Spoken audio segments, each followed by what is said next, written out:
cushion header. But Gerrard! Beauty! What a head, son!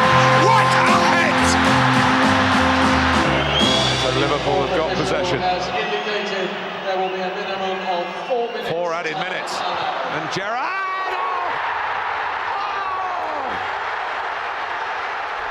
Stunning!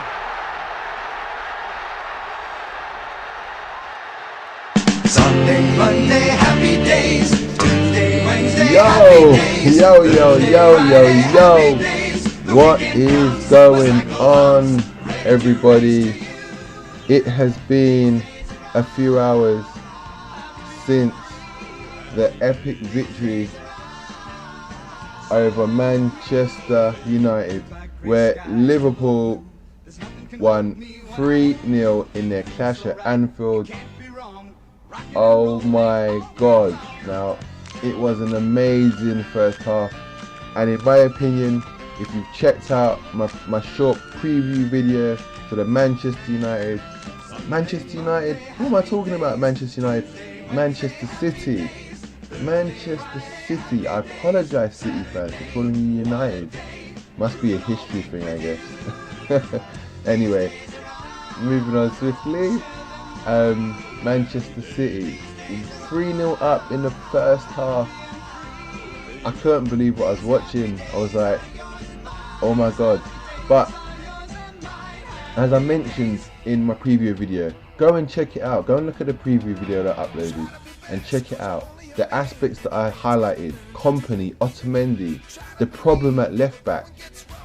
This video is going to be quite a lengthy video because I've got so much to talk about and so much to go through and points to make and things to comment on.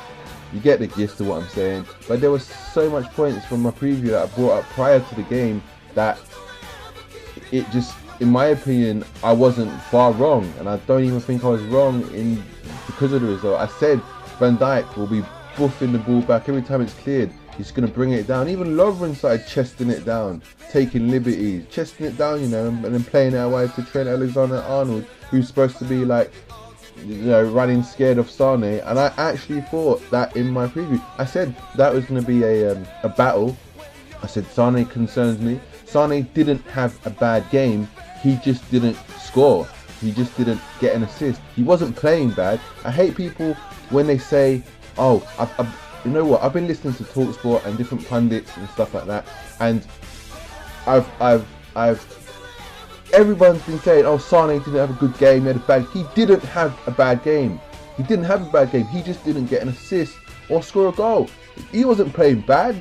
Trent just it's like Salah. It's like saying Salah had a bad game against Young. He didn't have a bad game.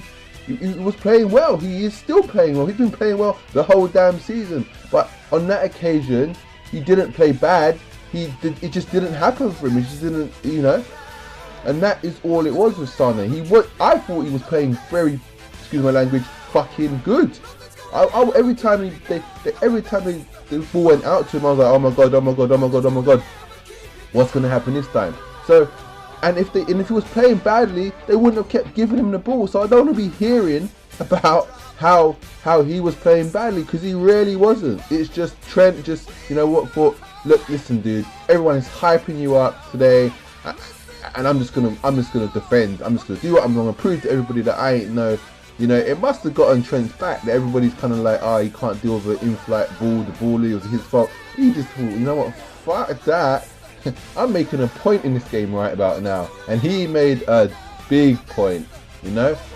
Klein must have been on the bench thinking, oh my god, like, how am I gonna get back into the team, kind of thing, because I think he's really fit. He's younger. He's arguably attacks as good as Klein. The only thing I say is maybe physically, he's not as he may get bullied or pushed off the ball. But then saying that, you very rarely come across a physical winger. Who is a physical winger? All right, maybe Shaqiri, physical winger, quite physical. Most wingers are genuinely quite, slim, athletic, quick, pacey, and he's got that build to cope. it was more of his defensive, the defensive mind. Was his mind too young to deal with that the prestige of that game? That's what I thought. Not that he couldn't tackle well, not that he couldn't didn't have enough fitness, not that he couldn't, just anticipate anything or deal with Sane one way. It was just was he going to get caught? Was his mental position? Was he experienced enough to know where he should be when certain balls are passed? And in terms of keeping the back line straight with Van Dijk, as well as Lovren and Robertson when it comes to offsides. That was my fear of it, because in the first game at Anfield, you kind of got caught in that two-mind thing. Actually, tell a lie, that was Gomez. That wasn't even. Gomez in that sense is probably the one which is a bit more, has a little bit more problem with airborne passes. But Trent, it was the one against Rashford where he really kind of comes under the fire. You can argue it wasn't really his mistake, and he kind of got blamed for it because he's, a young guy, and people just go, oh, he's young, he's inexperienced. If he was older or if he had more experience, then, that wouldn't happen. So I think a lot of people get on his back because he's young, actually, and which isn't really good because you want to develop him and give him confidence. But man, he's taken confidence from that game, I tell you. So yeah, as you can see, my lovely screen is on your screen. So we are going to move through a few other points.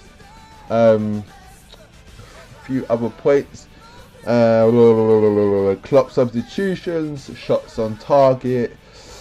The Anfield crowd, was it the 12th man? Were they the 12th man? Was Klopp the 12th man? Was Klopp the 12th man yesterday evening?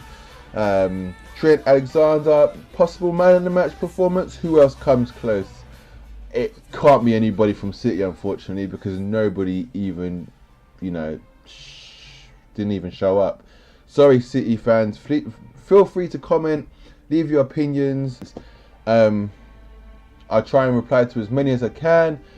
Obviously, the page is still brand new, so I'm waiting for it to really take hold. I'll keep going because I enjoy doing this.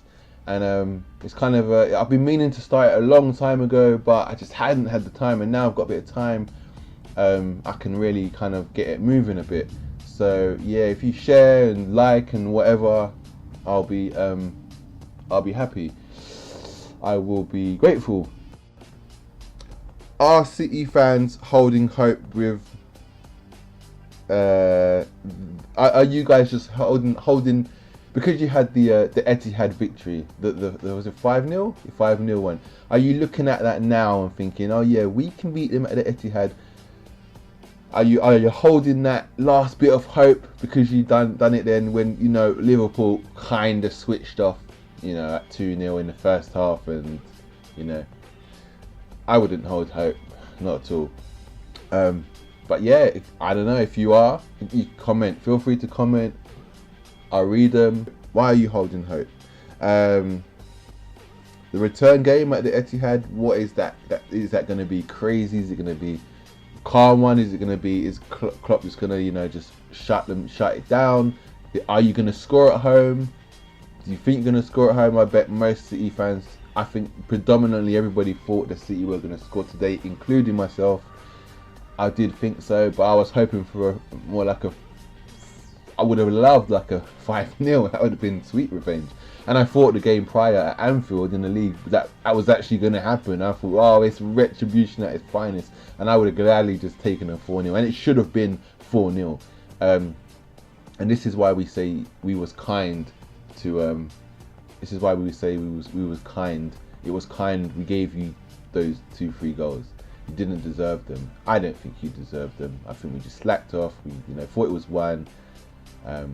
But yeah. But what's the game that Etihad gonna have? I mean, I can see Klopp going for a goal. I think he'll want to score. I think he just loves scoring. I just think he wants to jump around on the sideline. It's simple as that. When we score, he gets a boost from it. It's like an ego feed. It's a morale booster for him. The team is just happy, man. Mane, Firmino, and Salah.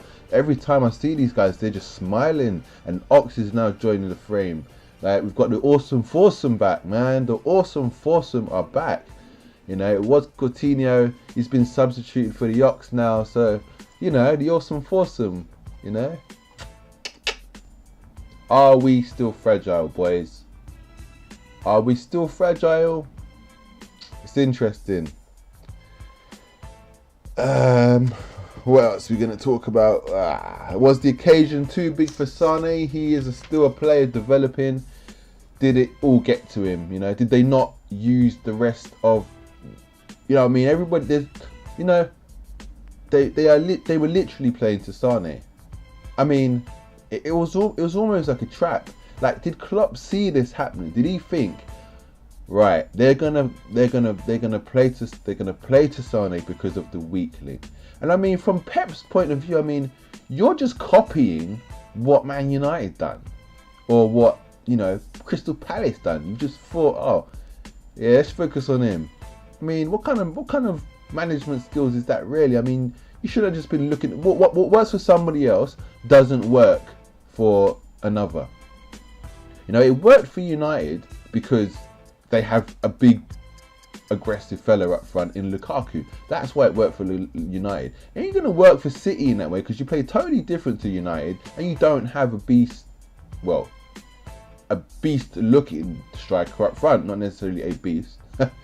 Because I think Lukaku is quite substandard. I think he's an average player in a very, very, very good, strong, solid side. But I think he's average. So I'm not surprised on his goal count. You know, saying that, he did bang in loads for Everton. So, you know, maybe he is in that higher tier now. Maybe see what he does for Belgium in the World Cup. I mean, if they get to the quarters or semis and he's you know, up there for goals, 6-7 goals or whatever it is, then yeah, maybe there's an argument for world class, I guess. But, and as for Palace and Zaha, well, that was, as I said, that was just a Karius mistake. Sorry, Karius, but it was your fault, bro. It was your fault. Yeah, that was a horrific attempt to gathering the ball rather. So, you know, was it too much of an occasion for Sane? Could he feel it in the build-up that he was going to be the one? Did he have an ego boost? Was he overconfident? You know, and he couldn't carry the mantle on his shoulders. You know, I mean, the pressure gets to you, and that's why you don't actually find that final pass or shot. The game prior, there was no pressure on Sane. The build-up wasn't even about him; it was about Kevin De Bruyne, who didn't perform in that game. It's funny, he didn't perform in that game at all, Kevin De Bruyne, and you know, and Sane did. And this one, I mean, well, Kevin De Bruyne still didn't perform, and then Sane didn't perform either. What was interesting was the Gundogan and Sterling change, but we will talk about that as well. There's a lot of things to talk about. I may be doing a second video. There is not. We can talk about some Silva aspects as well. As you know, I said that he's just not ready for the physical type of game, and again, this dude was just invisible yesterday. Like, all I saw him doing walking on the pitch was strolling around, like, and that was the guy you lot was missing. Man, I've been reading comments from the Football Banter Show, as you may know, and from the Football Terrace. These guys talking. I am in favour of the Football Banter Show. Them guys are hilarious. Big up to all of you guys. The Football Terrace, he's alright. He has kind words at times, a little biased, but I've been reading in the comment section, a couple of people talking about we missed Silva, he was away, that's why we didn't win. So what's the excuse this time, you know? Because as I said in my build-up, I said he doesn't have a place. You know, Pep started Silva because he didn't start him in the last game, and he thought to himself, maybe Silva was the reason why we didn't do anything against Liverpool in the first game, Anfield, in the league. Double guessing himself? I don't even know if it's the right word. Second guessing. So he's second guessing himself, right? Well, yeah, basically he was doubting himself. So after that game, he obviously looked back and thought, was it Silva? Did I go wrong? And this time he's played Silva, and now he's clear, no, I wasn't wrong. So if Silva doesn't play in the next game of the Etihad, I wouldn't be surprised. But then, what does he do? Because Gundogan was in last time for Silva and Sterling played, and you still got whacked. In fact, we scored more. So, alright, it's home advantage this time. But, man, you got to really come at us. You can't... See, at the beginning, I felt like my prediction when I said City were going to arrive and try and boss the play, control the possession, and not commit too many players forward and take the game, just slowly get through the game. If they get their away goal, then great. But if they don't concede, that's also a bonus. Although I was also thinking, first leg at home, in my opinion, I prefer than second leg away, because your goals count as 2. And if you can attack, like if you're United, then no, it's not going to favour you. But if you're on attacking side like a Barcelona and Madrid, look at them, 3-0, was it 3-0? 3-0 up at Juventus, 3 away goals. Good night. Was it 3 away goals or 2? I can't remember. But yeah, so if you can attack, it suits you, it's in your favour. If you're not that kind of team, then you probably like the reverse, where you're at home second and away first, if you can, keep a clean sheet. It also depends on opposition as well. So Etihad game is going to be quite interesting. So now we are going to go through all the points that I've just given a quick synopsis of the match yesterday. So now we're going to go through those points that I've mentioned a few minutes ago, and so we are going to go into the tactics and in-game menu. So your screen should have the great Mohamed Salah, Sadio Mane, and Ox on your screen right about now. You should be seeing that, and I've highlighted these two because they were our goal scorers for Liverpool Football Club, and yeah, they was immense yesterday. Hopefully Mohamed Salah's injury isn't a big deal. I don't think it is. He was smiling on a bench, and somebody who knows they might be out the next game or the game after that. Even if he doesn't play against Everton, I think we would probably still win anyway. I would probably switch Sadio to the right, and then I'll probably play, not even sure. I'm actually not even sure. I was going to say Lallana, but he's injured. Maybe Ox on the left, but I think Ox would probably prefer the right. So maybe keep Sadio on the left. Maybe switch Firmino left. Yeah, Firmino to the left, Sadio right. Firmino left, Sadio right. And then I will have Solanke on, or Ings. I reckon Solanke, I want Solanke to adopt a Firmino type style of play. I want him to play similar to how Firmino does, because I think he's got the makings, and he's younger, and he's got a bit of dribbling capability. And I think a derby, a nice derby with them, especially having a taster of last night as well, the Champions League victory. He would be ready to go again. He'll be like still, eager. So I think that front three I would go with, hopefully. But probably even just rest Salah anyway. To be honest, don't even bother playing him, even if he is fit. But it's all about his golden boot chase, and I think that's why Klopp is. If he's going to play him, he's going to play him in the league game. But anyway, so yeah, well done to those guys. They was in Manchester. And Ox, how are you feeling, Arsenal fans? So any Arsenal fans on here, listening and feeling to comment, feel free. How do you feel about him now, man? He's just banged in a banger of a goal against the league champions in a quarter-final, top of the level match with huge potential. Potential is the wrong word, but with huge surroundings, like the occasion. That's it. The occasion, on a huge occasion, he's just stepped up to the plate. This was the guy that wasn't even getting into your first team regularly. He was being played at wing back. I'm not. He's just such a happy player, and he's gonna get, you know, game time as well. I mean, it will be a bit difficult for him when Naby Keita comes in, because Naby Keita is the truth. He really is, and I just hope he's just fire for us. I hope he is, and he doesn't come with this sort of attitude of I'm the man and this, that, and the other. And I you know what? I'm sitting now thinking, how would Naby be feeling right now? Because he's watching. We know he's watching. He's watching, right? And the whole rumor about trying to push a move through in although he couldn't play, or could he play? No, he couldn't. He'd be Champions League tied. Although he couldn't play, the whole rumor of him coming in January as well as Van Dijk was really quite hot and happening.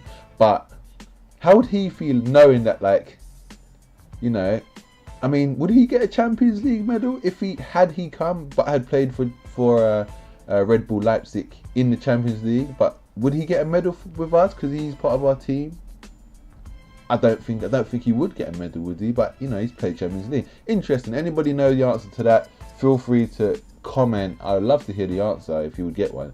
So, I mean, surely for that, it's like, but even the ride, like being around Anfield, the crowd, meeting the players, watching them, supporting them, you know, he must want to be in. All right, you know, Leipzig can do their own thing in the Europa, and I think actually it's going to be a Leipzig versus Atletico final.